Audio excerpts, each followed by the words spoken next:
नमस्कार। लोकसभा चुनाव में भाजपा के बाद कांग्रेस ने भी अपनी पहली सूची जारी कर दी है। उम्मीदवारों की पहली सूची आ गई है। 39 नामों की इस लिस्ट में सबसे बड़ा नाम है राहुल गांधी का।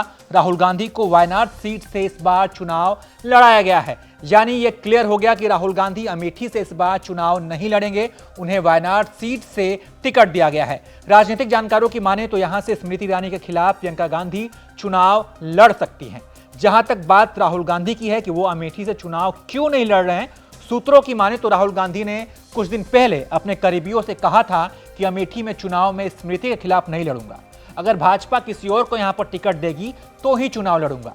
यहां राहुल गांधी के बातों का मतलब यह था कि वो स्मृति ईरानी को अपने कद से छोटा नेता मानते थे और वो अपने कद के बराबर नेता से चुनाव लड़ना चाहते थे। हालांकि पिछले चुनाव में स्मृति ईरानी ने उन्हें चुनाव हरा दिया है। ऐसे में राजनीतिक पंडितों का यह भी मानना है कि अमेठी सीट राहुल गांधी के लिए सेफ नहीं थी, जैसा पहले हुआ करती थी। ऐसे में कांग्रेस आलाकमान ने राहुल गांधी के लिए वायनाड सीट का चयन किया। कांग्रेस कार्य समिति ने राहुल गांधी को लोकसभा में पहुंचाने के लिए ये जो सीट वायनाड तय की है, इसे काफी सेफ माना जा रहा है राहुल गांधी के लिए। ये सीट राहुल गांधी के लिए सेफ इसलिए है क्योंकि 2009 में परिसीमन के बाद से ही इस सीट पर कांग्रेस जीतती रही है। बड़ी जीत सुनिश्चित करने के लिए यहां सेनापतियों की फौज भी कांग्रेस ने खड़ी की है। कांग्रेस को उम्मीद है कि वायनाड सीट से राहुल गांधी की उम्मीदवारी का असर कर्नाटक और तमिलनाडु में दिखेगा।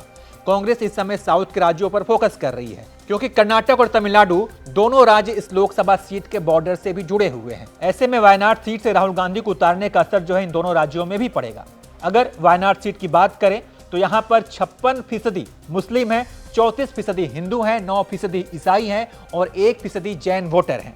अल्पसंख्यक वोटरों के कारण वायनाड सीट राहुल गांधी के लिए सबसे सुरक्षित सीट मानी जाती है। बाकी इस बारे में आप क्या सोचते हैं कि अगर राहुल गांधी वायनाड सीट से लड़ रहे हैं तो अमेठी से कौन लड़ेगा और राहुल गांधी ने अमेठी क्यों छोड़ी? इस पर आप अपनी राय कमेंट कर बताइए और तमाम अपडेट्स के लिए आप देखते रहिए एबीपी लाइव।